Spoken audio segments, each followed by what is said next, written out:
হাঙ্গেরে বাংলার Luther king তো মেলা প্ল্যান আনিছে। I have a plan. প্ল্যানগুলো কি কিসিমে সেগুলো তো দেখিচ্ছেন। এডা করে জয় বাংলা করে দেওয়া হইতেছে। ফরিদপুরে গেছে, উঠে গিয়ে প্ল্যানের কথা করছে। মানে ফরিদপুরের জন্য প্ল্যান আনিছে, শুনে নাকি? প্রিয় ভাই বোনেরা, এই ফরিদপুরের চর অঞ্চলগুলো ধরে চল অঞ্চলগুলো নিয়ে প্রচুর পরিমাণের সোয়াবিন চাষ হয় না? হ্যাঁ, সোয়াবিন চাষ হয় কি? হ্যাঁ না না হয় না? এখানে সোয়াবিন চাষ হয় না, কম হয়। কম হয় কেন? ভুট্টা হয়, ভুট্টা চাষ হয়, রাইট? হ্যাঁ, ভুট্টা চাষ হয়।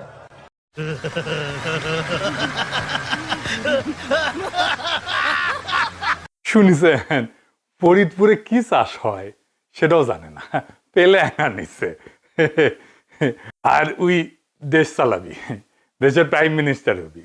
তো ফরিদপুরে বিএনপির তারেক রহমানের জনসভায় 5 জেলা থেকে লোক আনিছিল, বিভাগীয় সমাবেশ। কিন্তু দেখেন কি অবস্থা, লোকজন নাই, কোনো ইন্টারেস্টও নাই লোকজনের। বক্তৃতা দিচ্ছে বাংলার লুথার কিং, কিন্তু কি করছে শুনিচ্ছেও না। শুনেন।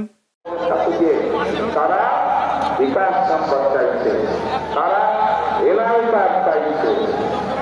দেখেছেন না আপনারা? দেখেছেন এই সংবাদ? ওকে, এখন কেন চাইছে? তারা বাংলাদেশের মানুষের সাথে নৈতিক আচরণ করছে। অথচ আমরা দেখি অন্যদিকে তারা বলে সব মানুষের শাসন দিবে। আরে ভাই, আপনার কাজ চাইতে আপনি শুরু করছেন অনৈতিক বিষয় দিয়ে। যেখানে আপনি নিজেই অনৈতিক বিষয় দিয়ে কাজ শুরু করছেন, সেখানে আপনি কি করে আশা করেন, জনগণ কি করে আশা করবেন যে আপনারা মানুষের শাসন দেবেন? দেখেছেন এদিকে তারেক বসন্ত, মানে জল বসন্ত না গুটি বসন্ত। আমার চান্দির চুল জিনকে পাতলা হচ্ছে, সিনকে দেখি লোকজন নাই হয়ে যাচ্ছে পিছের থেকে। এটাই আসলে বাংলার লুথার কিং এর আসল পলিটিক্যাল শক্তি, বুঝেছাও? তাও আনিছে টাকা দিয়ে ভাড়া করিয়া। মিটিং এর পরে নিজেদের মধ্যে মাইরপিট, টাকার ভাগ নিয়েই মনে হয়। দেখেন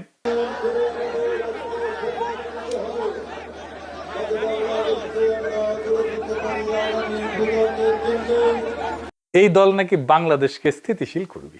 বাংলাদেশের সাম্প্রতিক সহিংসতার 92% সাথে যুক্ত বিএনপি। টিআইবির গবেষণা আসছে। আর তারেক রহমান বলে যে নির্বাচনে জিতে বাংলাদেশে স্থিতিশীলতা আনবে। তারেক রহমানের চাকর বাকরেরা আমার পোস্টে এসে কমেন্ট বক্সে বলে আমার জন্য নাকি দেশে শান্তি আসতেছে না, দেশকে অশান্ত করাই নাকি আমি সহ আরো কয়েকজনের মিশন। এদের হাতে ক্ষমতা তুলে দিতে চান যারা ক্ষমতার বাইরে থাকার সময় দেশকে এইভাবে জাহান্নাম বানায় ফেলিছে। তারেক রহমান জিতে যাচ্ছে, যা করছে সেটি ধরা গেছে উল্টাপাল্টা কথা কইয়া। আমি আর সবগুলা ধরলাম না, আরো কি কি করেছে জানেন? চট্টগ্রামে যাইয়া কইছে চট্টগ্রাম বাণিজ্যিক রাজধানী বাস্তবায়ন করবি। শুনেন। সমগ্র চট্টগ্রাম সহ সারা দেশে বহু মানুষের কর্মসংস্থান হবে, সারা দেশে ব্যবসা বাণিজ্য অনেক চাঙ্গা হবে, যাতে করে মানুষের কর্মসংস্থান হবে, মানুষ চাকরি ব্যবসা বাণিজ্য করে যেতে পারবে। কি সেটি? বাণিজ্যিক রাজধানী। 2003 সালে চট্টগ্রামকে বাণিজ্যিক রাজধানী স্বীকৃতি দেওয়া হয় এবং 2017 সালে চট্টগ্রামকে বাংলাদেশের বাণিজ্যিক রাজধানী ঘোষণা করা হয়। মানে খালেদা জিয়া এইটাকে বাণিজ্যিক রাজধানী স্বীকৃতি দিছিল, আর হাসিনা বাণিজ্যিক রাজধানী ঘোষণা দিছিল। কুমিল্লার জিয়া কইছে যে কুমিল্লাতে ইপিজেড করা হবে আস্তে আস্তে। শুনেন। কুমিল্লায় এই ইপিজেড আস্তে আস্তে একটা একটা করে ইপিজেড আমরা কুমিল্লাতেও করতে চাই। কুমিল্লাতে ইপিজেড আছে 2001 সাল থেকে। তারপরে রংপুরে যায় কইছে তিস্তা ব্যারেজের স্বপ্ন, সেখানে নাকি তারা হাত দেবে আর কি।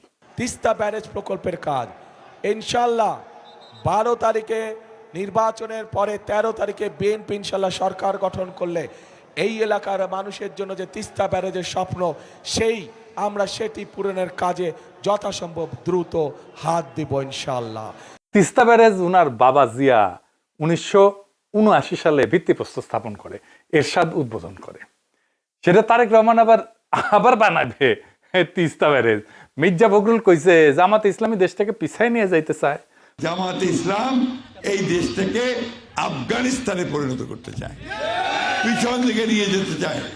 জামাতে ইসলাম একটা দল, যে দলটা আমাদেরকে সামনের দিকে যেতে বাধা দেয়। বন্ধুগণ, আমরা পিছনে যেতে চাই না। তারেক রহমান তো নিজেই পিছায় নিয়ে যেতে চায় দেশকে।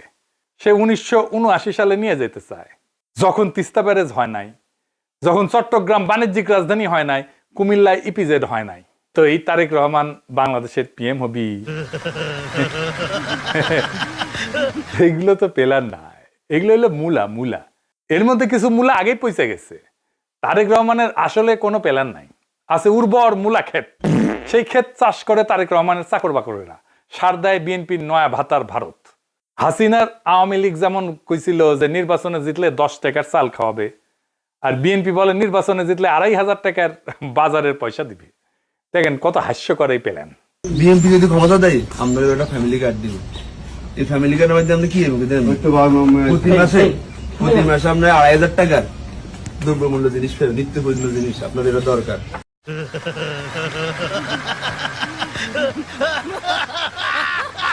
এটা যে প্রকাশ্যে ভোটারদেরকে ঘুষ দেওয়া, সেটা আমাদের বাংলার লুথার কিংকে কে বোঝানোর মতো কেউ নাই বিএনপিতে? নাকি এটার অর্থ লোপাট করার অভিনব কৌশল এটা বিএনপির? নির্বাচনে জিতলে ফ্যামিলি কার্ডের যে মূলা বিএনপি দেখাইতেছে, তা তো জনগণের টাকায় বাস্তবায়ন করতে হবে, নাকি তারেক রহমানের নিজের পকেট থেকে দিবে? তাও আবার যদি ক্ষমতা আসে আর বাস্তবায়ন করতে পারে, তো আপনারা বলেন এই কার্ড দেয়া বা নেয়ার প্রতিশ্রুতিতে বিএনপির অবদান কি? জনগণের টাকা জনগণকে দিবে, আর ভাব এমন করতেছে যে না এই টাকা বৈদেশিক অনুদানের মাধ্যমে তারেক রহমানের নিজের পকেট থেকে দিবে বা বিএনপির নিজের ফান্ড থেকে দিবে। নিজে তো চলে চান্দার টাকায়, তারেক রহমানের জমিদারি বেচা তো দিবে না। এটাতে সরকার তো আয় করে না, সরকারের টাকা তো আমার আপনার টাকা।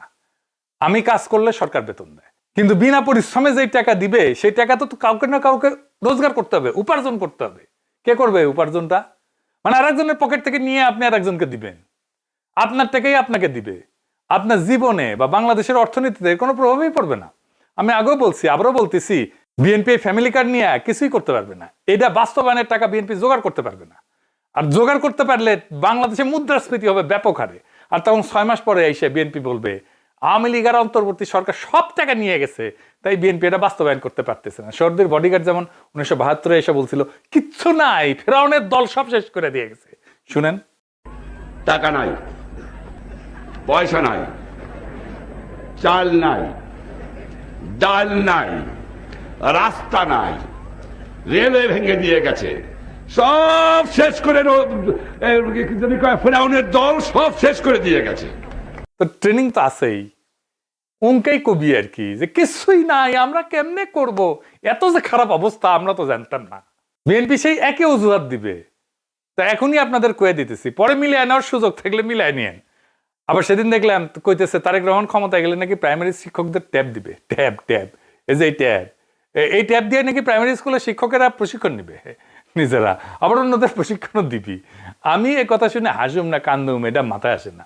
আমরা একটি নতুন বিষয় ইন্ট্রোডিউস করতে চাচ্ছি, সেটি হচ্ছে ওয়ান টিচার ওয়ান ট্যাব। আমরা এই টিচারদের কাছে ছোট ট্যাব বা কম্পিউটার পৌঁছে দিতে চাচ্ছি। প্রথমে আমরা যদি এই সকল টিচারকে ঢাকা শহরে বা বিভাগীয় শহরে নিয়ে এসে ট্রেনিং দেই, তাহলে দেখা যাবে যে অনেক খরচ হবে রাষ্ট্রের, সময়ও নষ্ট হবে। সেই জন্য আমরা এই ট্যাবটা পৌঁছে দিতে চাচ্ছি। আমরা শিক্ষকদের কাছে পৌঁছে দিব এবং তাদের কিভাবে এটি পরিচালনা করবেন, তারা কিভাবে এটি চালাবেন, তারা জেলায় জেলায় আমরা তাদেরকে সেটি শিখাবো। তারপরে তারা তাদের উপজেলা, ইউনিয়ন, গ্রামে ছড়িয়ে ছিটে পারবেন। শিক্ষকদের ট্যাব দিয়ে কি শিক্ষার মানের উন্নয়ন আদৌ সম্ভব? না, সম্ভব না। এটা ধান্দা। এটা পশ্চিমা দুনিয়ায় বলে ডিস্টেন্স লার্নিং বা দূর শিক্ষণ পদ্ধতি, যা সাধারণত শিক্ষার বিকল্প পদ্ধতি হিসেবে ব্যবহৃত হয়। ট্যাবের মাধ্যমে শিক্ষা কার্যক্রম পরিচালনা করাটা জনপ্রিয় ছিল কোভিডের সময়, যখন আমরা সামাজিক দূরত্ব বজায় রাখতাম, একজনের সাথে একজন দেখা করতাম না, কথা কইতাম না, স্কুলে কলেজে যাইতাম না, অফিসে যাইতাম না, ওই সময়কার কথা। কিন্তু শিক্ষকদের ট্যাব দিলে যে শিক্ষার্থীরা তার সুবিধা পাবে, এটা একটা কাল্পনিক প্ল্যান। বাংলাদেশে প্রাইমারি স্কুলে অধিকাংশ সুবিধা বঞ্চিত ছাত্রছাত্রীরা পড়াশোনা করে। এই জন্যই প্রাইমারি থেকে উচ্চ মাধ্যমিকের ড্রপ আউট ঠেকানোর জন্য স্কুলগামী শিক্ষার্থীদের পিতা মাতাদেরকে অর্থ সহায়তা দিত হাসিনার আওয়ামী লীগ সরকার। এটা একটা যুক্তি ছিল যে পারিবারিক অর্থ উপার্জনের জন্য বাবা মা সন্তানের পড়াশোনা যেন বন্ধ না করে দেয়। বিএনপি, আওয়ামী আর ভারতের সালসাকাইয়া আন্দাজে ডিল মারতেছে, আর প্রমাণ হইল এই ট্যাবের আইডিয়া দিয়া। এর পিছনে আছে ভয়ঙ্কর এক লোভের ফাঁদ, ধান্দা। এই প্রাইমারি শিক্ষকেরা নির্বাচনে পোলিং অফিসারের দায়িত্ব পালন করবে অনেক ভোট কেন্দ্রে। তারেক রহমান এই সমস্ত নির্বাচনের দায়িত্বে নিয়ে যেহেতু অফিসারদেরকে ট্যাব পাওয়ার লোভ দেখাইতেছে যেন তারা বিএনপির ভোট চুরির প্ল্যানকে বাধা না দেয়। এটা আর একটা প্ল্যান। নির্বাচনে যে তারপরে এই শিক্ষকদেরকে ট্যাব দেওয়ার নামে প্রথমে বিএনপির কোনো ব্যবসায়ীকে কাজ দিবে, 10,000 টাকার ট্যাব 1 লাখ টাকায় কিনবে, তারপর ওই ট্যাব চালানোর জন্য প্রশিক্ষণের নামে কোনো একটা কনসাল্টিং ফার্ম নিয়োগ করবে, সেটাও আর বিএনপির, সেখান থেকে টাকা খাবে সবাই। তারপর কোটি কোটি যেন 10% যাবে আর কি। তারপর ওই সমস্ত ট্যাব আর শিক্ষা কন্টেন্ট বানানোর জন্য আবার প্রকল্প আর পয়সা, খালি ধান্দা আর ধান্দা। তারেক রহমানের সব চাকর বাকরেরা কোমরাত গামছা বান্ধ দিছে টাইট করে, যে কোনটি কোনটি ধান্দা করবে পারে। দিন শেষে ওই সমস্ত বাতিল ট্যাব দিয়া দেশে শিক্ষা কার্যক্রম হবে না, প্রাইমারি শিক্ষকদের বাচ্চারা গেম খেলার কাছে ব্যবহার করবে। লিখে নিয়েন, এই হলে বিএনপির প্ল্যান। এখন বিএনপির সব লেসপেন্সার গুলো বলে, দাদা আপনি কিছু কেমনে জানলেন? ভাই আমরা রাজনীতি করি, মানুষের সাথে মিশি, কথা বলি, মানুষ নিয়ে আমাদের কাজ। আমরা টেম্পু স্ট্যান্ড দখল, আওয়ামী লীগের ব্যবসা দখলের ধান্দা করি না। যাই হোক, মূল আলাপে আসি। বাংলাদেশের আগামীর পররাষ্ট্রনীতি কি হবে, কেউ এটা নিয়ে কথা কয় নাই। আসেন আজকে আমরা এটা নিয়ে কথা কই। বিএনপি পররাষ্ট্রনীতি নিয়ে প্ল্যান কি কইছে? কয় নাই। কারণ কি জানেন? কারণ প্ল্যান তো আগেই সবাই জানে। আওয়ামী লীগের জন্য যে পররাষ্ট্রনীতি ছিল সেটাই বিএনপির প্ল্যান, বিএনপির জন্য সে একই পররাষ্ট্রনীতি। এই জন্যই বিএনপি কোনো পররাষ্ট্রনীতি নিয়ে কথা করছে না। যেখানে জুলাই বর্ষা বিপ্লবের অন্যতম লক্ষ্য ছিল ভারতের আধিপত্যবাদের অবসান, সেখানে বিএনপির মোটা মাথার বুদ্ধিজীবীরা একটা বাস্তবসম্মত পররাষ্ট্রনীতি বানাইতে পারছে না। একটা দেশের সরকারকে মোটা দাগে 2টা বিষয় নিয়ে কাজ করতে হয়, আভ্যন্তরীণ আর বাহ্যিক। অন্য কথায় দেশ পরিচালনা করা আর দেশের সার্বভৌমত্ব রক্ষা করা। দেশের অভ্যন্তরের কাজ নিয়ে বিএনপির অনেক প্ল্যান আমরা জয় বাংলা করিয়া দিছি তো, তাই না? যেহেতু বিএনপি পররাষ্ট্রনীতি নিয়ে কথা বলার ইন্টেলেকচুয়াল যোগ্যতা নাই, তাই সেটা নিয়ে সমালোচনা করারও কিছু নাই। এই বিষয়ে বিএনপি আগেই 2 হাত তুলিয়া আমাদের বুঝাই দিছে, স্যারেন্ডার করিছে, স্যালেন্ডার যে আওয়ামী লীগ যেমন দেশকে ভারতের কাছে বর্গা দিয়া আমাদের পররাষ্ট্র মন্ত্রণালয়কে ধ্বংস করেছে, তেমনি বিএনপি দেশকে ভারতের কাছে বর্গা দিয়ে রাখবে। পররাষ্ট্রনীতি তো সামলাবে ইন্ডিয়া, বিএনপির জন্য সামলাবে, আওয়ামী লীগের জন্য সামলেছে, বিএনপির জন্য সামলে দিবে। আর বিএনপি খালি দেশে লুটপাট, চাঁদাবাজি, দেনদারবাজি, ধান্দাবাজিতে মনোনিবেশ করবে। এই হলো প্ল্যান। আসেন আজকে আপনাদেরকে আমাদের ঐক্যবদ্ধ বাংলাদেশ নামের জাতীয়তাবাদী ফ্রন্টের পররাষ্ট্রনীতি নিয়ে কিছু বলি। বিএনপির সব ছাত্রী বুদ্ধিজীবীরা বসে পড়েন প্ল্যান কপি পেস্ট করার জন্য। আসেন আমরা আল্লাহর নামে শুরু করি। আগামীর বাংলাদেশে মুজিবের এই সকলের সাথে বন্ধুত্ব আর কারোর সাথে বৈরিতা না, এমন কোনো পররাষ্ট্রনীতি থাকবে না, থাকবে না। এটা ফুল স্টপ, এটা শেষ। কারণ ওইটা ভারতের শিখায় দেওয়া পররাষ্ট্রনীতি। আমাদের পররাষ্ট্রনীতি হবে ইনসাফের কূটনীতি, আজাদের বাংলাদেশ। চলেন খোলসা কইরা বলি। ইনসাফের কূটনীতি হইল সেই নীতি যা দিয়ে আন্তর্জাতিক সম্পর্কে ইনসাফ প্রতিষ্ঠাকে সর্বোচ্চ প্রাধান্য দেওয়া হবে। ইনসাফের 5টা খুঁটি থাকবে, 5টা। এই 5 খুঁটির ধারণা কিন্তু ইসলামের 5টা স্তম্ভের ধারণার সাথে মিলে যাইতেছে একেবারে বরাবর। ইসলামের 5টা স্তম্ভ আছে না, কলিমা, নামাজ, রোজা, হজ, যাকাত। আর আমাদের ইনসাফের কূটনীতির 5টা স্তম্ভ হইল: 1 নাম্বার ন্যায্যতা এবং প্রাপ্যতা, 2 নাম্বার পারস্পরিক স্বার্থ ও সম্মান, 3 নাম্বার আন্তর্জাতিক আইনের প্রতি শ্রদ্ধা এবং বিশ্ব শান্তি বিনির্মাণ, 4 নাম্বার অর্থনৈতিক এবং বাণিজ্যিক স্বাধীনতা, 5 নাম্বার প্রবাসীর অধিকার এবং কল্যাণ। চলেন একটা একটা করে খোলাসা করি। ইনসাফের কূটনীতিতে প্রথম স্তম্ভ হবে ন্যায্যতা এবং প্রাপ্যতা। স্বাধীনতার পর থেকে যেই সমস্ত দেশ আমাদের আর্থিক এবং রাজনৈতিকভাবে সহায়তা দিচ্ছে, তারা আমাদের থেকে সেই পরিমাণে বন্ধুত্ব আর বাজার সুবিধা লাভ করবে। ধরেন জাপান, স্বাধীন বাংলাদেশে এই পর্যন্ত সর্বোচ্চ উন্নয়ন সহযোগিতা দিচ্ছে আমাদের জাপান। সেই প্রেক্ষিতে জাপানের সাথে আমাদের ওই রকম বাণিজ্যিক সম্পর্ক নাই কিন্তু। আবার ধরেন সৌদি আরব, স্বাধীনতার পর থেকে মুসলিম বিশ্বের দেশ হিসেবে সৌদি আরবের কাছ থেকে আমরা অনেক সহায়তা পাইছি। ইনসাফের কূটনীতিতে এই সমস্ত রাজনৈতিক সহায়তাকে পূর্ণ সম্মান দেওয়া হবে। তেমনি ইউরোপের বাজারে আমাদের পণ্যের যেভাবে শুল্কমুক্ত রপ্তানি সুবিধা দেওয়া হয়েছিল, তা বজায় রাখতে আমরা তাদের সাথে বাণিজ্যিক সম্পর্ককে আরো জোরদার করব। ইউরোপ থেকে আমাদের উন্নত প্রযুক্তি আমদানি করতে হবে। যেমন ধরেন আমরা সেই প্রযুক্তি আমদানি করব, আর আমাদের দেশে সেই প্রযুক্তির কোনো না কোনো অংশ উৎপাদন করার জন্য আমাদের জনশক্তিকে ব্যবহার করবে, আমাদের দেশে কারখানা বানাবে। তাই আমদানি আমাদের সক্ষমতাও বাড়াবে। অন্যদিকে সেই পণ্যের কোনো না কোনো উপাদান উৎপাদনের জন্য আমাদের দেশের জনশক্তিকে আমরা দক্ষ করে তুলতে পারবো, প্রযুক্তি নিয়ে আসতে পারবো। এমন অনেক দেশ আছে যারা আমাদেরকে ধর্মীয় দৃষ্টিকোণ থেকে বিভিন্ন সহায়তা দিয়ে আসছে, যেমন ধরেন তুরস্ক, কাতার, ইন্দোনেশিয়া। এই সমস্ত দেশের সাথে বাণিজ্যিক এবং কূটনৈতিক সম্পর্ক গড়ে তোলাটাই আমাদের ইনসাফের কূটনীতির প্রথম স্তম্ভের লক্ষ্য। এরপরে আসেন পরের পয়েন্টে। পারস্পরিক স্বার্থ এবং সম্মান, এটা মূলত ভারতের জন্য। ভারত নিয়ে আমাদের পররাষ্ট্রনীতি কি হবে, এটা সবচেয়ে ক্রিটিক্যাল আমাদের জন্যও। ভারত ছাড়া অন্য যে সমস্ত দেশের সাথে আমাদের সম্পর্ক নিয়ে আমাদের ভাবতে হবে, তাদের ক্ষেত্রে এই স্তম্ভটা প্রাধান্য পাবে। এই স্তম্ভ নিশ্চিত করবে, তার মানে পারস্পরিক স্বার্থ এবং সম্মান।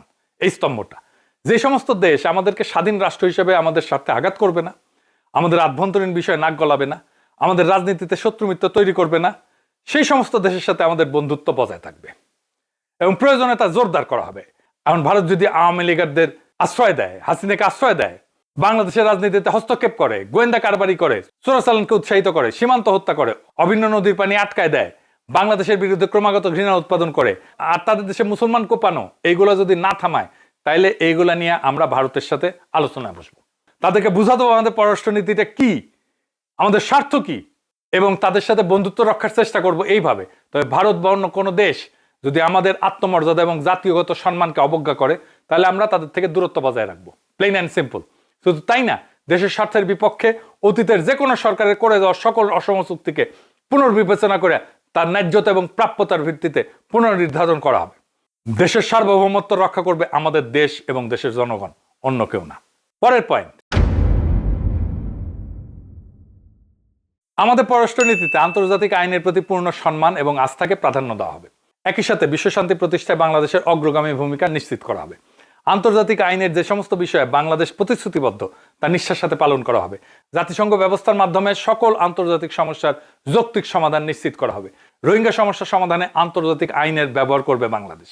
একই সাথে যারা এই প্রচারণা করছে যে আমাদের জোট ক্ষমতা আসলে নারীর অধিকার বিনষ্ট হবে, তাদেরকে বলি যেন তারা ভালো কইরা আন্তর্জাতিক আইনে নারী ক্ষমতায়ন এবং অধিকার নিশ্চিতে বাংলাদেশ কি কি প্রতিশ্রুতি করছে জাতিসংঘে তা একটু পড়ে দেখে।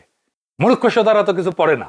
আমাদের জোট নির্বাচিত হলে কোনো প্রতিশ্রুতির বরখেলাপ করা হবে না, বরং নারীর পূর্ণ সামাজিক সম্মান এবং অর্থনৈতিক স্বনির্ভরতা নিশ্চিতে অন্যান্য প্রয়োজনীয় আন্তর্জাতিক কনভেনশনে বাংলাদেশ যুক্ত হবে। পাশাপাশি বিশ্বশান্তি প্রতিষ্ঠায় হবে আগামীর বাংলাদেশের পররাষ্ট্রনীতির মাপকাঠি। জাতিসংঘের শান্তি রক্ষা মিশনে বাংলাদেশের সর্বোচ্চ অংশীদারিত্ব নিশ্চিতে কূটনৈতিক পদক্ষেপ গ্রহণ করা হবে, যেন আমাদের সশস্ত্র বাহিনী বিশ্ব দরবারে শান্তি রক্ষার আইকন হয়ে উঠতে পারে।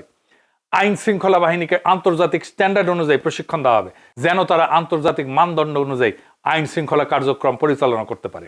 অতীতের মতো আইন শৃঙ্খলা বাহিনী যেন দলীয় বাহিনীতে পরিণত না হয়, সেই ব্যবস্থা করা হবে।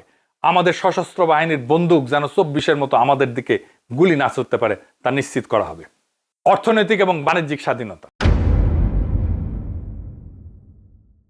এইটার মানে হইল আমাদের জোট ক্ষমতা আসবে তো অবশ্যই ইনশাল্লাহ, বাংলাদেশ হবে একটা উন্মুক্ত এবং প্রতিযোগিতামূলক বাজার। বাংলাদেশের বাজার সকল দেশের জন্য খুলে দেওয়া হবে।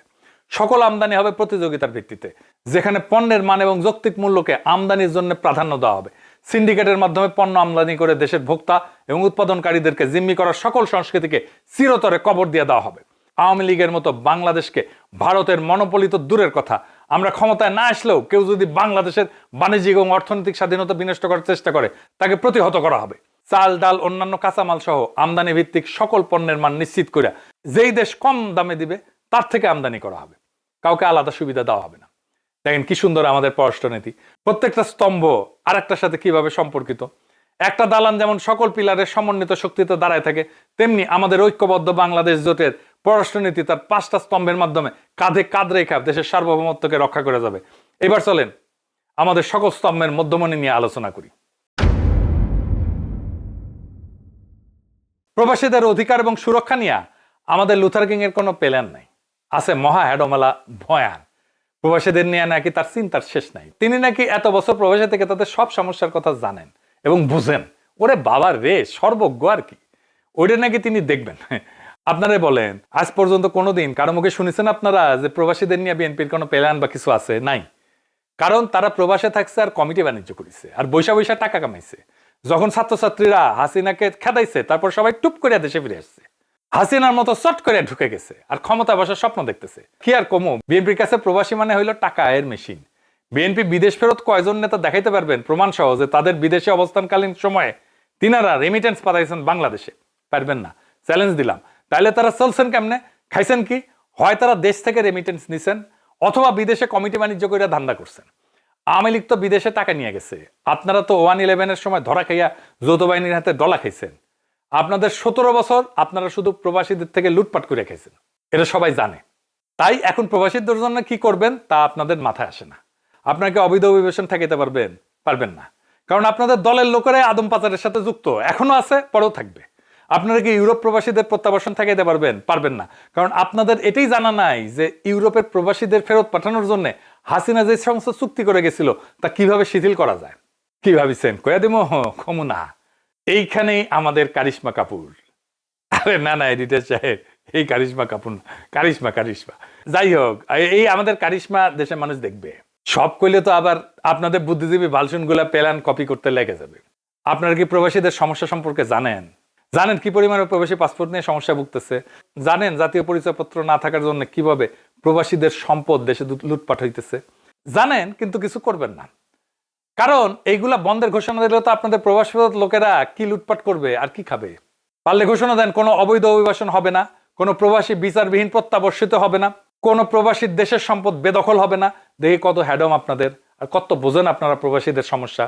আমাদের জোট ক্ষমতা আসলে প্রবাসীদের সমস্যা সমাধানে একটা 360 ডিগ্রি সমাধান করা হবে, মানে চারিদিক থেকে সমাধান করা হবে। অবৈধভাবে প্রবাসীরা বিদেশে না গেলে তাদের জোর করে ফেরত পাঠানোর কিছু নাই। আর দূতাবাসগুলোতে লোকবল বৃদ্ধি করলে প্রবাসীদের সকল নাগরিক সুবিধা দেওয়া সম্ভব, আমরা সেই কাজ করব। তখন জাতীয় পরিচয়পত্র না থাকায় কোনো প্রবাসী স্থাবর সম্পদ বেদখল হওয়ার সম্ভাবনা থাকবে না, কমে যাবে। সাথে সঠিক আইনের প্রয়োগ আর প্রবাসী কল্যাণ নীতিমালাকে বাস্তবসম্মতভাবে ঢেলে সাজাইলে এই সমস্যা অনেক কমে যাবে এবং 4-5 বছরে তা একেবারে শূন্যের কোঠায় নেমে আসবে। তবে এই জন্যে কিছু প্রশাসনিক সংস্কার করতে হবে আমাদেরকে। পররাষ্ট্র মন্ত্রণালয়কে ঢেলে সাজাইতে হবে, সাথে অন্যান্য কিছু মন্ত্রণালয়ের সাথে কাজের সমন্বয় নিশ্চিত করতে হবে। আসেন দেখি সেইগুলা কি কি। যে 5টা স্তম্ভের কথা বলা হয়েছে না, তা বাস্তবায়নের কেন্দ্রে থাকবে পররাষ্ট্র মন্ত্রণালয়। অন্যান্য সম্পর্কিত মন্ত্রণালয়গুলা পররাষ্ট্র মন্ত্রণালয়ের নেতৃত্বে কাজগুলো বাস্তবায়ন করবে। আমাদের জোট ক্ষমতায় আসলে বৈদেশিক কর্মসংস্থান মন্ত্রণালয়, বাণিজ্য মন্ত্রণালয় এবং অর্থনৈতিক সম্পর্ক বিভাগের যে সমস্ত কাজে বিদেশের সাথে যোগাযোগ আবশ্যক, সেই সমস্ত কাজে পররাষ্ট্র মন্ত্রণালয়ের নেতৃত্বে সমন্বয় কমিটির মাধ্যমে সম্পাদন করা হবে। এই সমন্বয় কমিটির দায়িত্বে থাকবে সংসদীয় স্থায়ী কমিটি এবং সিভিল সোসাইটির সদস্যবৃন্দ, যারা ব্যুরোক্রেসিকে জনবদ্ধ পরামর্শ দেবে এবং আন্তঃ মন্ত্রণালয় সম্পর্ক নিশ্চিত করবে। আমাদের সার্বভৌমত্ব নির্ভর করে 2টা মন্ত্রণালয়ের উপরে, প্রতিরক্ষা আর পররাষ্ট্র। আমাদের সৈনিক আর ডিপ্লোম্যাটরা একই ধরনের কাজ করে, একদল করে অস্ত্র ছাড়া, আরেক দল করে অস্ত্র নিয়া। ইন্ডিয়া এই 2 প্রতিষ্ঠানে মাজা ভেঙে দিছে। আমরা জানি আর্মিকে কিভাবে বিডিআর বিদ্রোহ দিয়ে ধ্বংস করেছে, কিন্তু পররাষ্ট্র মন্ত্রণালয় কেমনে ধ্বংস করেছে সেটা আমরা জানি না। ভারতের নীল নকশায় সেনাবাহিনীর মতো যেভাবে পররাষ্ট্র মন্ত্রণালয়কে ক্রমেই একটা দুর্বল মন্ত্রণালয়ে পরিণত করা হয়েছে, সে অচল অবস্থা দূর করা হবে।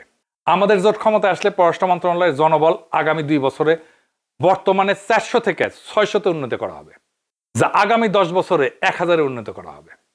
আমাদের মোট ডিপ্লোমেট কত জানেন? 18 কোটি জনবলের দেশে। এই যে 400 কইলাম না, 400 কূটনীতিক, এটা ভাবা যায়। 2 কোটি প্রবাসীর বিপরীতে মাত্র 200 জন কূটনীতিক বিদেশে কাজ করে, এটা অবাস্তব। তাই এই জনবল বৃদ্ধির কোনো বিকল্প নাই। আমাদের জোট ক্ষমতায় আসলে কূটনৈতিক পেশাদারিত্বকে সর্বোচ্চ প্রাধান্য দেওয়া হবে এবং যোগ্যতার ভিত্তিতে নিয়োগ এবং পদায়ন নিশ্চিত করা হবে। অযোগ্য কূটনীতিক নিয়োগ দেওয়া হলে দেশের সার্বভৌমত্ব বিপন্ন হয়।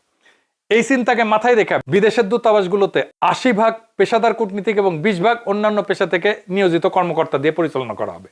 এখন নাকি দূতাবাসে এক অফিসার পররাষ্ট্র মন্ত্রণালয়ে রিপোর্ট করে, একজন করে বাণিজ্য মন্ত্রণালয়, একজন করে প্রবাসী কল্যাণ মন্ত্রণালয়, আবার একজন করে প্রতিরক্ষা মন্ত্রণালয়।